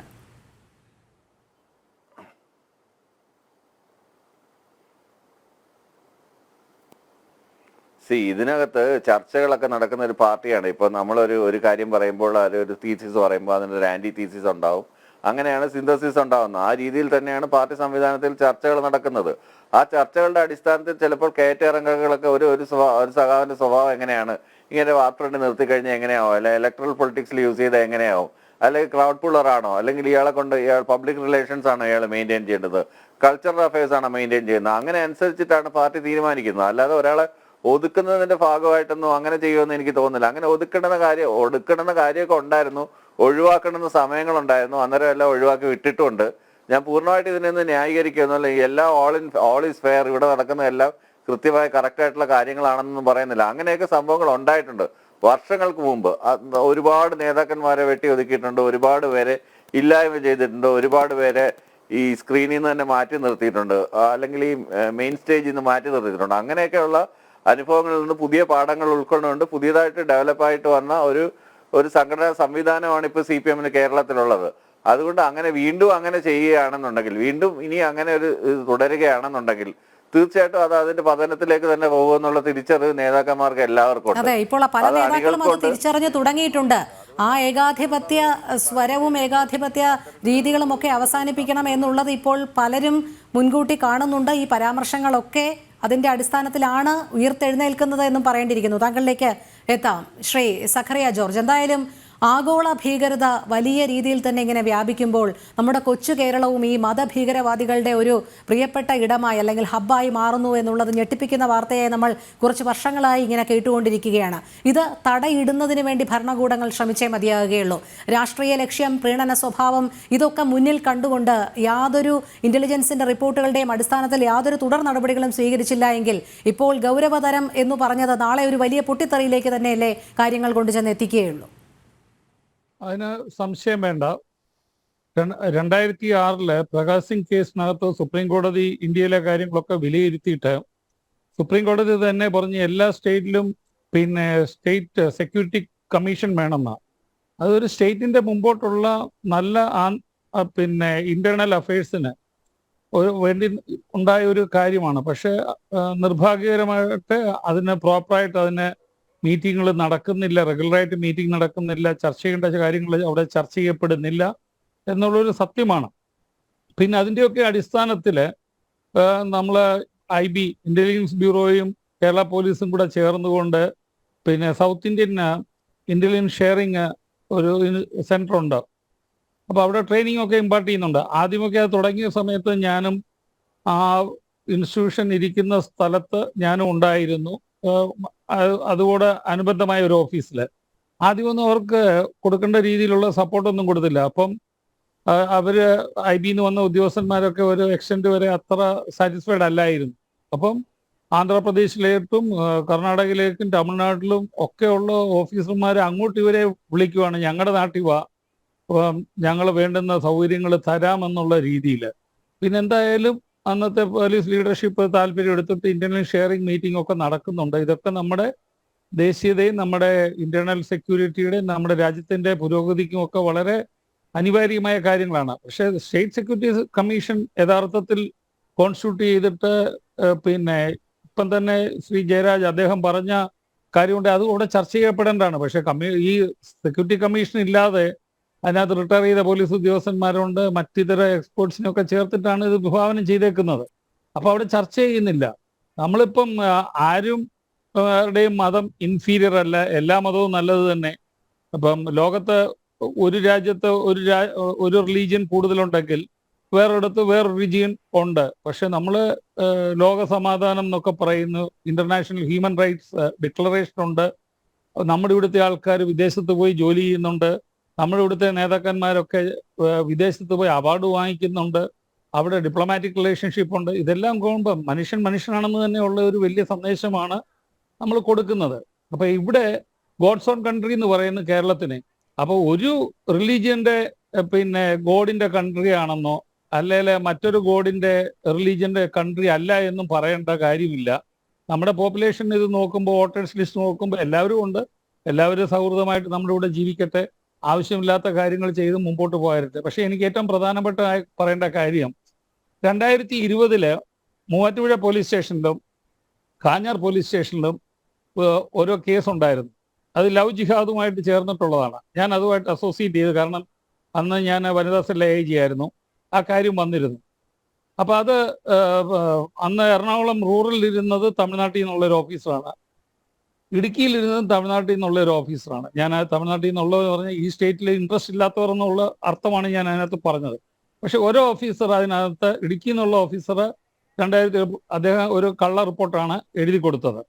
അത് ഇന്നത്തെ സ്റ്റേറ്റ് പോലീസ് ചീഫായ ശ്രീ ദർവേഷ് സാഹിബ്, അന്ന് ADGP ലോ ആൻഡ് ഓർഡറാണ്. അപ്പോൾ അദ്ദേഹം ഇടുക്കിയിലെ റിപ്പോർട്ട് കിട്ടിയപ്പോൾ മൂവാറ്റുപുഴ എന്നുള്ള എറണാകുളം റോഡിൽ നിന്നുള്ള റിപ്പോർട്ട് കിട്ടാൻ വെയിറ്റ് ചെയ്യാതെ അത് പെട്ടെന്ന് അയച്ചു. എനിക്ക് ഇതിൻ്റെ ബാക്ക്ഗ്രൗണ്ട് ഉള്ളതുകൊണ്ട് ഞാൻ റിട്ടേൺ ചെയ്തു. എന്നിട്ട് ആ കേസ് DGPക്ക് ഞാൻ നോട്ടും കൊടുത്തു. അങ്ങനെ ആ കേസ് ക്രൈംബ്രാഞ്ചിലേക്ക് ട്രാൻസ്ഫർ ചെയ്തു. അത് കഴിഞ്ഞിട്ട് ഈ പറയുന്ന ലോ ആൻഡ് ഓർഡർ ADGP പിന്നെ ക്രൈംബ്രാഞ്ച് ADGP ആയി പിന്നീട് വീണ്ടും. അപ്പോൾ ആ കേസിന്റെ ഫെയ്റ്റ് എന്തായി? അല്ലെ അദ്ദേഹം ഇപ്പോൾ സ്റ്റേറ്റ് പോലീസ് ചീഫ് ആയിരിക്കുന്നു. ഇവിടെ ലവ് ജിഹാദ് ഉണ്ടെന്നുള്ളത് ജസ്റ്റിസ് ശങ്കരന്റെ 2009 വിധിയുണ്ട്. ഇവിടുത്തെ പ്രധാനപ്പെട്ട പൊളിറ്റീഷ്യൻസ് ഒക്കെ പറയുന്നുമുണ്ട്. അപ്പൊ ഇത്തരത്തിലുള്ള ഒരു ഗ്ലെയറിംഗ് എക്സാമ്പിൾ കൊണ്ട് ഇതാരും ജയരാജൻ ഈ ലവ് ജിഹാദ് പറയുന്നുമില്ല, ഇവിടെ ലവ് ജിഹാദ് ഉണ്ടെന്നുള്ളത് ഒരു യാഥാർത്ഥ്യമാണെന്ന് നമുക്ക് റിക്രൂട്ടിംഗ് പോലുള്ള കാര്യത്തിൽ നമുക്ക് അറിയുകയും ചെയ്യും. ഞാൻ പറഞ്ഞത് വെറുതെ അല്ല, ക്രൈമുണ്ട്, കേസുണ്ട്. അത് രണ്ടും ലോക്കൽ പോലീസിൽ നിന്ന് ഇടുക്കി എന്നുള്ളതും എറണാകുളം റൂറലിൽ നിന്നുള്ളതും ട്രാൻസ്ഫർ ചെയ്ത് എറണാകുളം ക്രൈംബ്രാഞ്ചിൽ പോയി. അത് അട്ടിമറിക്കപ്പെട്ടോ എന്ന് നിങ്ങൾ പരിശോധിക്കണം. കാരണം ഇത് ഞാനൊരു എക്സാമ്പിൾ പറഞ്ഞാണ്. കാരണം ഇവിടെ നടക്കുന്ന തെറ്റായ കാര്യങ്ങൾ ചില പോലീസ് ഉദ്യോഗസ്ഥന്മാർ അവരവരുടെ ഇഷ്ടമനുസരിച്ചും പൊളിറ്റിക്കൽ ലീഡർഷിപ്പിന്റെ പ്രത്യേക വെസ്റ്റേൺ ഇൻട്രസ്റ്റിനെ സാറ്റിസ്ഫൈ ചെയ്യാൻ വേണ്ടിയിട്ടും വോട്ട് ബാങ്ക് പൊളിറ്റിക്സിന് വേണ്ടിയിട്ടും ഒക്കെ കള്ളം കാണിക്കുന്നുണ്ടെങ്കിൽ ഇത് നമ്മുടെ രാജ്യത്തിന്റെ മുമ്പോട്ടുള്ള ഈ നമ്മുടെ ഈ കമ്മ്യൂണൽ ടെക്സ്ചർ അല്ലെ സെക്യുലർ കണ്ടന്റ് നഷ്ടപ്പെട്ടു പോകാനുള്ള ഒരു സാധ്യത കൊണ്ട് സമൂഹം ഇതിന് ജാഗ്രത കാണിക്കണമെന്നൂടെ എനിക്ക് ഒരു ഹമ്പിൾ റിക്വസ്റ്റ് ഉണ്ട്. ഞാൻ അത് നിങ്ങളുടെ മുമ്പിൽ ഞാൻ പ്രസന്റ് ചെയ്യുന്നു. VP ശ്രീ പത്മനാഭൻ, ഇവിടെ P ജയരാജന്റെ വാക്കുകൾ വ്യക്തിപരമായുള്ള പരാമർശങ്ങളാണ് എന്ന് പറഞ്ഞ് CPM-ന് തടിതപ്പാൻ സാധിക്കുമോ? അല്ല, ഞാൻ ഈ ഒരു പൊതുവായ മനോഭാവം കാണിക്കാൻ ഞാനൊരു ഉദാഹരണം പറയാം. ഇപ്പോൾ സക്കറിയ ജോർജ് സാർ ഒരു ഉദാഹരണം പറഞ്ഞല്ലോ. അപ്പം അതുപോലെ ഒരു ഉദാഹരണം ഇസ്രത് ജഹാൻ കേസ്. ഇസ്രത് ജഹാൻ കേസ് ഉണ്ടാവുന്നത് 2004 ജൂണിലാണ്. സത്യത്തിൽ എന്താ സംഭവിച്ചത്? കോൺഗ്രസ് ഭരിക്കുന്ന ആന്ധ്രാപ്രദേശ് ഗവൺമെൻറ്റിലെ പോലീസ് സംവിധാനം, ഇൻ്റലിജൻസ് വിഭാഗം, മഹാരാഷ്ട്ര NCP കോൺഗ്രസ് സഖ്യം ഭരിക്കുന്ന മഹാരാഷ്ട്ര പോലീസിന് ഒരു ഇൻഫർമേഷൻ കൊടുക്കുകയാണ്. ഹൈദരാബാദിൽ നിന്നും 2 തീവ്രവാദികൾ മഹാരാഷ്ട്രയിലേക്ക്, ആന്ധ്രയിൽ നിന്നും മഹാരാഷ്ട്രയിലേക്ക് കടന്നിട്ടുണ്ട്. അവരെ മഹാരാഷ്ട്ര പോലീസ് തെരഞ്ഞ് കണ്ടെത്തുമ്പോഴേക്കും ആരാന്ന് മനസ്സിലാവുമ്പോഴേക്കാണ് അവർക്ക് മനസ്സിലാവുന്നത് ഈ 2 ആൾ അവർ മഹാരാഷ്ട്രയിൽ നിന്നും വേറെ 2 ആൾ, ഒരു സ്ത്രീയെയും ഒരു പുരുഷനെയും കൂട്ടി അവർ ഗുജറാത്തിലേക്ക് കടന്നിട്ടുണ്ട് എന്ന്. അപ്പോൾ മഹാരാഷ്ട്ര ഇൻ്റലിജൻസ് ഡിപ്പാർട്ട്മെൻറ്റാണ് ഗുജറാത്ത് ഇൻ്റലിജൻസിന് വിവരം കൊടുക്കുന്നത്. ഹൈദരാബാദിൽ നിന്നും വന്ന 2 പേർ, മഹാരാഷ്ട്രയിൽ നിന്നുള്ള 2 പേരും ചേർന്ന് 4 പേർ ഗുജറാത്തിലേക്ക് വരുന്നുണ്ട്. അവരെന്തോ ഗുരുതരമായ കുറ്റകൃത്യം ചെയ്യാൻ വേണ്ടിയാണ് വരുന്നത് എന്ന്. ഗുജറാത്ത് പോലീസ് ഇവരെ ഇൻ്റർസെപ്റ്റ് ചെയ്യുന്നു. ഇവർ നിൽക്കുന്നില്ല, അങ്ങോട്ട് ആയുധം പ്രയോഗിക്കുന്നു. അപ്പോൾ ഗുജറാത്ത് പോലീസ് വെടിവെച്ചിട്ട് 4 പേര് മരിച്ചു. അതിലൊരു സ്ത്രീ, അതാണ് ഇസ്രത് ജഹാൻ. ഇവിടെ എന്താ സംഭവിച്ചത്? ഇസ്രത് ജഹാൻ മാലാഖയാണ് എന്ന് കവിത എഴുതാൻ വരെ കേരളത്തിൽ ആളുണ്ടായി. ഇത് രാഷ്ട്രീയ വിഷയമാക്കി കോൺഗ്രസ്സുകാർ. അത് ഗുജറാത്ത് പോലീസിനെതിരെ വ്യാജ ഏറ്റുമുട്ടലിന് CBIയെ കൊണ്ട് കേസെടുപ്പിച്ചു. അത് നടത്തിയ പോലീസ് ഉദ്യോഗസ്ഥന്മാരെയൊക്കെ പ്രതിയാക്കി ഹരാസ് ചെയ്തു. BJP ഗവൺമെൻറ്റിനെ പ്രതിക്കൂട്ടിലാക്കി. അവസാനം എന്തായി? അവസാനം മുംബൈ തീവ്രവാദി ആക്രമണമുണ്ടായി. അപ്പോഴാണ് മനസ്സിലായത് ഡേവിഡ് കോൾമാൻ ഹെഡ്ലി എന്ന് പറയുന്ന ഒരു വിദ്വാനാണ് ഇതിന് സൂത്രധാരനെന്നും അയാൾ അമേരിക്കയിൽ അറസ്റ്റിലാണെന്നും മനസ്സിലായി. അങ്ങനെ അയാളെ കണ്ടെത്താൻ, അയാളെ ചോദ്യം ചെയ്യാൻ നേരത്തെ കേരള DGP ആയിരുന്ന ലോക്നാഥ് ബെഹ്റയുടെ നേതൃത്വത്തിൽ, അദ്ദേഹം അന്ന് NIA ഡെപ്യൂട്ടേഷനാണ്, ഒരു സംഘം പോയി, NIA സംഘം. അവർ ചോദ്യം ചെയ്ത് മനസ്സിലാക്കി, അതായത് ഇസ്രത് ജഹാൻ ഒരു മോഡ്യൂളാണ്, ലഷ്കർ-e തോയ്ബയുടെ LETയുടെ മോഡ്യൂളാണെന്ന് മനസ്സിലായി. അതിവിടെ റിപ്പോർട്ട് ചെയ്യുകയും പിന്നീട് മുംബൈയിലെ NIA കോടതി മുമ്പാകെ ഈ ഡേവിഡ് കോൾമാൻ ഹെഡ്ലി അമേരിക്കയിൽ നിന്ന് വീഡിയോ കോൺഫറൻസ് വഴി മൊഴി കൊടുത്തു ഇസ്രത് ജഹാൻ LETയുടെ മോഡ്യൂളായിരുന്നു എന്ന്. മാത്രവുമല്ല, കൗതുകകരമായ കാര്യം, ഇന്ത്യ ഗവൺമെൻറ്റിൻ്റെ എല്ലാ ഏജൻസികൾ അന്വേഷിച്ചിട്ടും അവരുടെ കൂടെ പ്രാണേഷ് കുമാറിൻ്റെ ഇസ്രത് ജഹാൻ്റെ കൂടെ മരണപ്പെട്ട 2 പേർ ആരാന്ന് കണ്ടെത്താൻ പറ്റിയില്ല.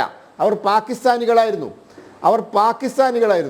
അവരെ കണ്ടെത്താൻ പറ്റില്ല. അവരെ ഒറിജിൻ ഇന്ത്യക്കാരേ അല്ല അവർ.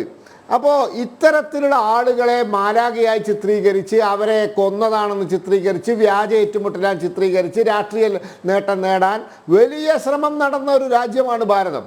അപ്പം ഞാനതാ പറയുന്നത്, ഇന്നലകളിൽ ഇതൊക്കെ ചെയ്തവർക്ക് ഇന്ന് അവരുടെ കാലിൻ്റെ അടിയിലെ മണ്ണൊലിച്ചു പോകാൻ തുടങ്ങിയപ്പോൾ അവർക്ക് ബോധം വന്നു തുടങ്ങിയിട്ടുണ്ട്. പക്ഷെ അത് വിളിച്ചു പറയാൻ ആ പാർട്ടി ഔദ്യോഗികമായി പറയാൻ തയ്യാറല്ല. പക്ഷേ ഒരു വിഭാഗം ആളുകൾ പറയാൻ തയ്യാറായി. നല്ല കാര്യം, ഇപ്പോഴെങ്കിലും നേരം വെളുത്തല്ലോ, നല്ല കാര്യമെന്നേ പറയാനുള്ളൂ. പക്ഷേ നിർഭാഗ്യവശാൽ ഇപ്പോഴും പല കാര്യങ്ങളിലും സംസ്ഥാന ആഭ്യന്തര വകുപ്പ് പരാജയമെന്ന് തന്നെ പറയേണ്ടിയിരിക്കുന്നു. കാരണം നേരത്തെ ഇത്തരത്തിൽ ഭീകരവാദ സ്വഭാവമുള്ള പല കേസുകളും മുന്നറിയിപ്പുകളുമൊക്കെ കേന്ദ്ര ഇന്റലിജൻസ് കൈമാറുമ്പോഴും അവിടെയൊക്കെ നിസ്സംഗ മനോഭാവം വച്ചു പുലർത്തിയതിന്റെ ഫലമായിട്ടാണ് ഇത്രയധികം IS റിക്രൂട്ട്മെന്റുകൾ നടന്നത്. എന്തിന് എലത്തൂർ ട്രെയിൻ തീവയ്പ് കേസിലെ പ്രതിയെ പിടികൂടാൻ മഹാരാഷ്ട്ര ATSന് മാത്രമേ സാധിച്ചുള്ളൂ. അവിടെ നിന്നും വല്ല വിധേനയും പിടികൂടി കേരളത്തിലേക്ക് കൊണ്ടുവരുന്ന വഴി 3 കാറുകൾ മാറി കയറേണ്ടി വന്നു. അത് മാധ്യമങ്ങൾ അറിഞ്ഞതിന്റെ പേരിൽ അപ്പോൾ തന്നെ സസ്പെൻഷൻ അടിച്ചു കൊടുത്തു മുതിർന്ന ഒരു IPS ഉദ്യോഗസ്ഥന്. ഈ രീതിയിലാണ് കേരളത്തിലെ പോക്ക്. ഈരാറ്റുപേട്ടയിൽ മതഭീകരവാദം വളരുന്നുണ്ട് എന്നുള്ള റിപ്പോർട്ട് നൽകിയ ACPയെ ആ നിമിഷം തന്നെ സസ്പെൻഡ് ചെയ്യാനും സംസ്ഥാന സർക്കാർ മറന്നില്ല. ശ്രീ പി ജയരാജന്റെ വാക്കുകൾ CPMന്റെ നിലപാട് തന്നെയാണ് എന്നുള്ളത് താങ്കൾ ആവർത്തിക്കുകയുണ്ടായി. എന്തായാലും CPMന്റെ നിലപാട് ഇത്തരത്തിൽ മതഭീകരവാദികൾക്കെതിരെയാണെങ്കിൽ നന്ന്.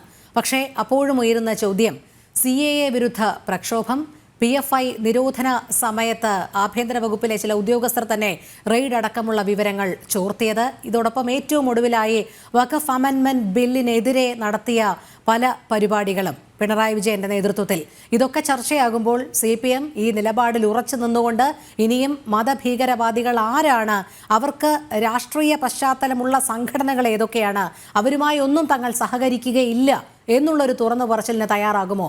അതോ പൊതുജനത്തെ കബളിപ്പിക്കുന്നതിനായി തങ്ങൾ മതഭീകരവാദികൾക്കെതിരാണെന്ന് പറയുകയും നേരത്തെ സൂചിപ്പിച്ചതുപോലെ SDPI CPM ചില ചെറിയ പഞ്ചായത്തുകളിലെങ്കിലും എന്നുള്ള ലാഘവത്തോടുകൂടി നടത്തുകയും ചെയ്തുകൊണ്ടിരിക്കുമോ?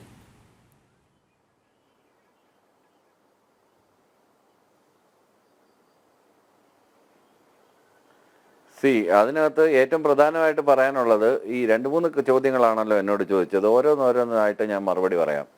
ഏറ്റവും ആദ്യം പ്രധാനമായിട്ട് പറയുന്നത് ഇതിനകത്ത് ന്യായീകരണ സ്വഭാവമൊന്നുമില്ല. പിന്നെ എനിക്ക് അതിനു മുമ്പായിട്ട് ചെറിയൊരു മറുപടി ശ്രീ സക്കറിയ ജോർജ് IPSന് കൊടുക്കാനുണ്ട്. അദ്ദേഹം റിപ്പീറ്റഡ്ലി ഇവിടെ പറഞ്ഞൊരു കാര്യം ലവ് ജിഹാദ് എന്ന് പറഞ്ഞിട്ടുള്ളൊരു സംഭവമാണ്. ലവ് ജിഹാദ് എന്ന് പറഞ്ഞിട്ടൊരു സംഭവമില്ല. അത് ഹിന്ദുത്വ ജാഗരൺ .org എന്ന് പറയുന്ന ഒരു വെബ്സൈറ്റ് ആദ്യമായിട്ട് പുറത്തുവിട്ടൊരു പേരാണ്.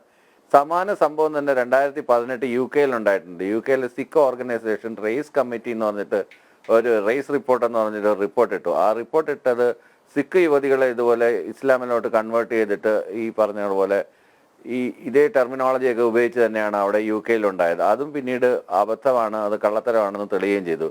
2021 കേരളത്തിന്റെ മുഖ്യമന്ത്രി തന്നെ നിയമസഭയിൽ പറഞ്ഞിട്ടുണ്ട് ലവ് ജിഹാദ് എന്ന് പറഞ്ഞിട്ടൊരു സംഭവമില്ല, അത് ഒരു പ്രൊപ്പഗൻഡയാണ്, റേസിസ്റ്റ് ഹിന്ദു ഫണ്ടമെന്റലിസ്റ്റ് നടത്തുന്ന, വ്യക്തമായിട്ട് കേൾക്കണം, റേസിസ്റ്റ് ഹിന്ദു ഫണ്ടമെന്റലിസ്റ്റ് നടത്തുന്ന ഒരു പ്രൊപ്പഗൻഡയാണെന്ന് ലോകം മുഴുവനായിട്ട് റൈറ്റ് വിങ് എന്നും കൂടെ പറയുന്നുണ്ട്. റൈറ്റ് വിങ് ഹിന്ദു ഫണ്ടമെന്റലിസ്റ്റ് നടത്തുന്ന പ്രൊപ്പഗൻഡയാണെന്ന് തെളിഞ്ഞിട്ടുണ്ട്.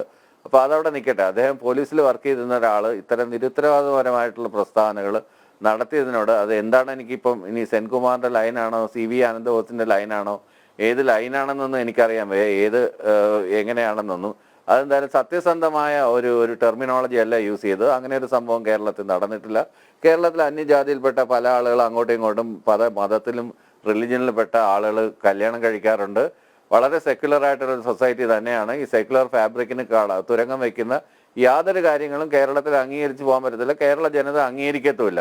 പിന്നെ ഇല്ലാത്ത കാര്യങ്ങൾ ഉണ്ടാക്കി നമ്മൾ പെരുപ്പിച്ച് കാണിച്ചെന്ന് ഇരുട്ടുമുറിയിലെ കറുത്ത പൂച്ചയെ തപ്പുന്ന പോലുള്ള ചില സംവിധാനങ്ങളാണ് ഇവിടെ നടത്തിക്കൊണ്ടിരിക്കുന്നത്. സ്ഥിരമായിട്ട് അതൊരു പ്രൊപ്പഗൻഡയുടെ ഭാഗമാണെന്ന് ഇനിയെങ്കിലും മനസ്സിലാക്കി മുന്നോട്ട് പോയില്ലെങ്കിൽ വലിയ അപകടമാണ്. നമ്മൾ ഇത്തരം ഭീകര സംഘടനകളെ എതിർക്കണം. ഈ പ്രണയത്തിലൊക്കെ ഏർപ്പെട്ട സ്ത്രീകൾ എങ്ങനെയാണ് താലിബാന് വേണ്ടി പ്രവർത്തിക്കാൻ തയ്യാറായി ചാവേറുകളായി ഒക്കെ പ്രത്യക്ഷപ്പെട്ടത്?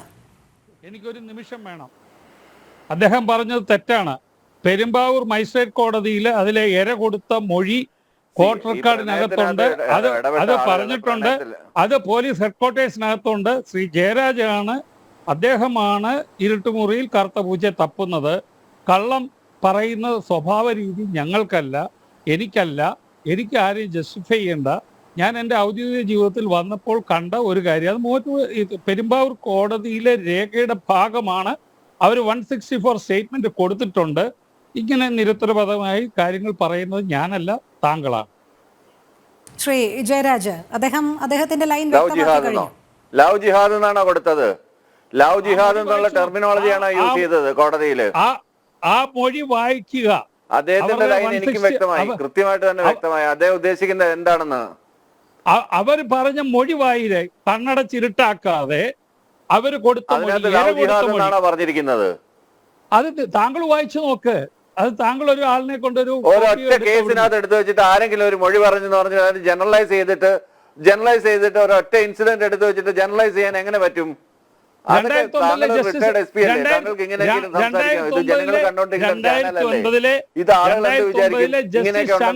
ഇല്ലാത്ത കഥകൾ പറഞ്ഞു കഴിഞ്ഞാല് ജസ്റ്റിസ് ശങ്കരന്റെ ജഡ്ജ്മെന്റ് വായിക്കുക.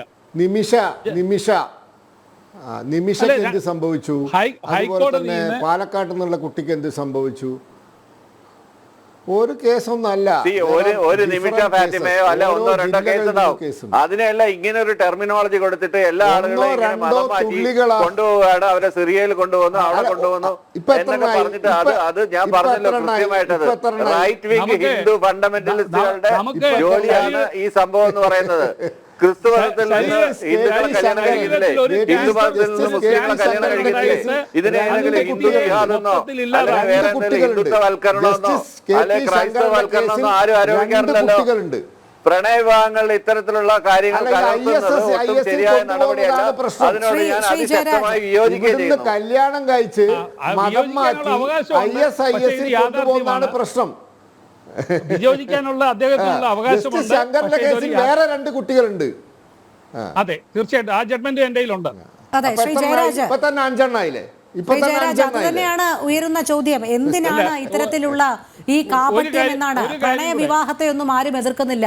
പക്ഷേ മതം മാറ്റി സിറിയയിൽ കൊണ്ടുപോയി വീണ്ടും മത തീവ്രവാദത്തിന് വേണ്ടി ഉപയോഗിക്കുമ്പോഴാണ് അതിനെ ലവ് ജിഹാദ് എന്ന് പറയുന്നത്. അത്തരം ടെർമിനോളജികൾ ഉപയോഗിക്കേണ്ടി വരുന്നത് നിർഭാഗ്യവശാൽ. ഒറ്റ കാര്യം, ഒരു ക്യാൻസർ സെല്ല് ദേഹത്തുണ്ടാകുന്നതാണ് മൾട്ടിപ്ലൈ ചെയ്ത് അൺപ്രോളിഫറേറ്റഡ് ഗ്രോത്ത് വഴി ക്യാൻസർ. അത് വളരെ വ്യക്തമായിട്ട് ഇന്ത്യയുടെ സുപ്രീം കോടതി തന്നെ പറഞ്ഞിട്ടുണ്ട്.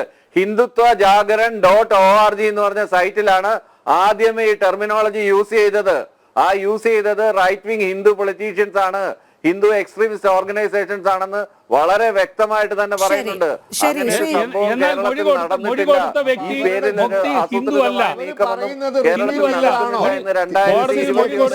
മുഖ്യമന്ത്രിയുടെ സ്റ്റേറ്റ്മെന്റ് ശങ്കരൻ അത് റിപ്പീറ്റ് ചെയ്തതാണോ? ജസ്റ്റിസ് KT ശങ്കരൻ അത് റിപ്പീറ്റ് ചെയ്തതാണോ? ഞാൻ പറഞ്ഞ വ്യക്തി ഹിന്ദു അല്ല. ഞാൻ പറഞ്ഞ വ്യക്തി ഹിന്ദു അല്ല. ജസ്റ്റിസ് KP ശങ്കറിന്റെ 2009 ഞാൻ 2018 കാര്യമാണ് പറഞ്ഞത്. ശരി, അങ്ങനെയാണെങ്കിൽ കേരളത്തിൽ 15 കൊല്ലമായി. ശരി, ശ്രീ ജയരാജ്, നേരത്തെ അതെ താങ്കൾ ലവ് ജിഹാദിലാണല്ലോ തുടങ്ങിയത്. അത് കേരളത്തിൽ നിലനിൽക്കുന്നേ ഇല്ല എന്ന് പറഞ്ഞു. അത് തന്നെയാണ് CPM നേരത്തെയുള്ള ഈ IS റിക്രൂട്ട്മെന്റിന്റെ കാര്യത്തിലും പറഞ്ഞത്. കേരളത്തിൽ മതഭീകരവാദമില്ല, IS റിക്രൂട്ട്മെന്റ് ഇല്ല എന്ന് തന്നെയാണ് കാലാകാലങ്ങളായി പറഞ്ഞുകൊണ്ടിരിക്കുന്നത്. ഇപ്പോൾ ഏറ്റവും ഒടുവിലായി സംസ്ഥാന കമ്മിറ്റി അംഗം തലമുതിർന്ന നേതാവ് P ജയരാജൻ വ്യക്തമാക്കിയിരിക്കുന്നു, IS റിക്രൂട്ട്മെന്റ് നിരവധി യുവാക്കൾ റിക്രൂട്ട്മെന്റ് നടത്തിയിട്ടില്ല എന്നൊന്നും പറഞ്ഞിട്ടില്ല. എത്രയോ തവണ ചർച്ചകളിൽ CPM ആവർത്തിച്ചതാണ് IS റിക്രൂട്ട്മെന്റ് എന്നൊന്നില്ല, കേരളത്തിൽ മതഭീകരവാദമില്ല എന്നുള്ളത്. ഈ P ജയരാജന്റെ പരാമർശം വന്നതിന് തൊട്ടുപുറകെ CPM അങ്ങനെയൊന്നും പറഞ്ഞിട്ടില്ല എന്ന് പറയുന്നതിന് ന്യായീകരണമാണ് മനസ്സിലാക്കാൻ സാധിക്കാത്തത്. ശ്രീ ജയരാജ്, ജമ്മു കാശ്മീരിൽ വെടിവെച്ച് കൊന്ന ആളിനെ ക്രിസ്ത്യാനിറ്റിയിൽ നിന്ന് പിന്നെ മതം മാറ്റിയിട്ടാണ് കൊണ്ടുപോയത്. അത് എന്നയുടെ കേസ് ഫയലിനകത്തുണ്ട്. ഇവിടെ എല്ലാം ഇതൊക്കെ നടക്കുന്നുണ്ട്. ചിലർക്കൊക്കെ ഇത് അഡ്മിറ്റ് ചെയ്യാൻ ഒരു പ്രയാസമാണ്. അഡ്മിറ്റ് ചെയ്യാത്തതാണ് നമ്മൾ കൂടുതൽ പ്രശ്നങ്ങളിലേക്ക് പോകുന്നുള്ളതാണ് എൻ്റെ വിശ്വാസം. അതെ, തീർച്ചയായും ചർച്ചയുടെ സമയം ഇവിടെ പൂർണ്ണമാകുന്നത് കൊണ്ടാണ്. എന്തായാലും കേരളത്തിൽ നടക്കുന്ന മതഭീകരത തിരിച്ചറിഞ്ഞേ മതിയാകുകയുള്ളൂ. അതിന് ഭരണകൂടം തന്നെയാണ് ജാഗ്രത പാലിക്കേണ്ടത്. അവിടെ പ്രീണന രാഷ്ട്രീയം മാത്രം ലക്ഷ്യമാക്കിക്കൊണ്ടിരുന്നാൽ വലിയൊരു പൊട്ടിത്തെറിയിലേക്ക് തന്നെ കാര്യങ്ങൾ കടന്നുപോകുമെന്നുള്ള കാര്യത്തിലും സംശയമില്ല. ചർച്ചയിൽ പങ്കെടുത്ത എല്ലാ അതിഥികൾക്കും നന്ദി. ഒപ്പം പ്രേക്ഷകർക്കും നമസ്തേ.